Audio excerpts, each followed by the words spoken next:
Buenos días. En estos días veníamos viendo cómo Jesús hablaba con toda claridad acerca de toda su situación. Incluso se adelantaba de las cosas que iban a suceder. Se acordarán cuando primeramente se reunió con sus discípulos y les dice, ¿quién dice la gente que soy yo? Pedro anuncia algo hermoso, tú eres el Mesías. Pero inmediatamente después, cuando Jesús anuncia su dolorosa pasión, hace el anuncio de su pasión, Pedro no puede entender, comprender, incluso hasta rechaza esa situación, a cual el Señor lo corrige. Luego esa misma situación se la dice ya no a sus propios discípulos, sino abiertamente, que para poder seguirlo a Jesús debía tomar la cruz de cada día. Bueno, entonces toda esta situación de dolor, de cruz, bueno, Jesús hoy vamos a ver que quiere dar como un aliento, un anticipo de la gloria del Señor.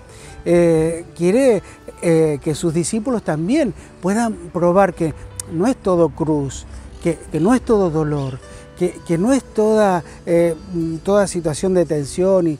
No, que también en ese camino del Señor hay cosas maravillosas.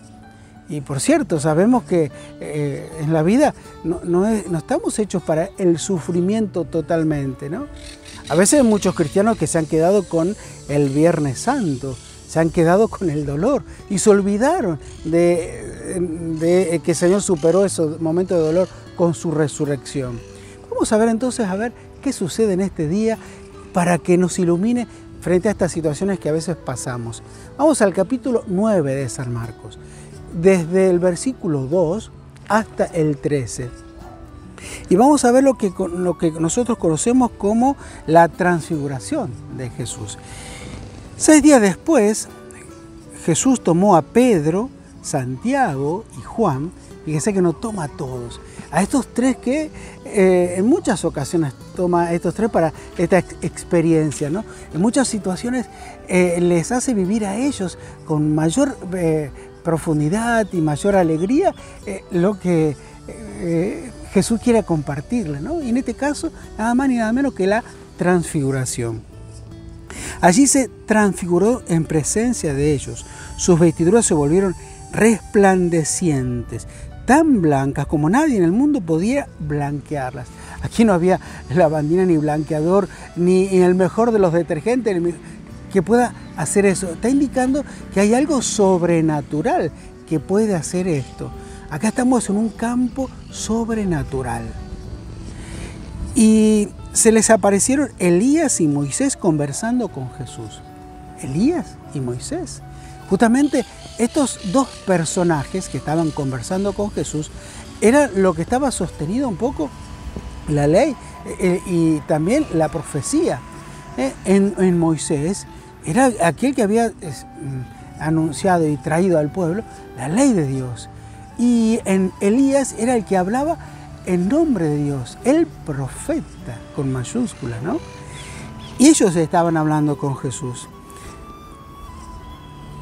Pedro dijo a Jesús: Maestro, qué bien estamos aquí, hagamos 3 carpas, una para ti, otra para Moisés y otra para Elías. Pedro no sabía qué decir porque estaban llenos de temor. A ver, qué bien estamos aquí. Justamente eso era lo que decíamos al inicio.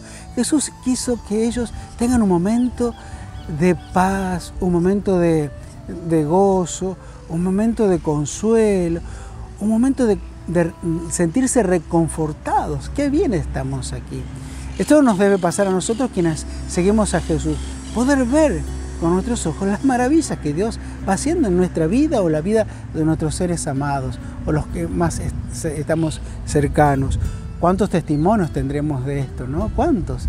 Seguramente debes tener muchos testimonios de personas que recibieron una gracia extraordinaria de la salud. ¿Cuántas personas que se les solucionaron o aclararon sus problemas de manera extraordinaria, ¿no? Entonces una nube los cubrió con su sombra y salió de ella una voz: Este es mi Hijo muy querido, escúchenlo. Fíjense que hasta ahora Jesús no había estado hablando, no había estado dirigiendo su palabra. Solamente dice el texto que Jesús estaba hablando con Elías y Moisés, pero él nos estaba dirigiendo ni a los discípulos, ni a la multitud. No, con Elías y Moisés.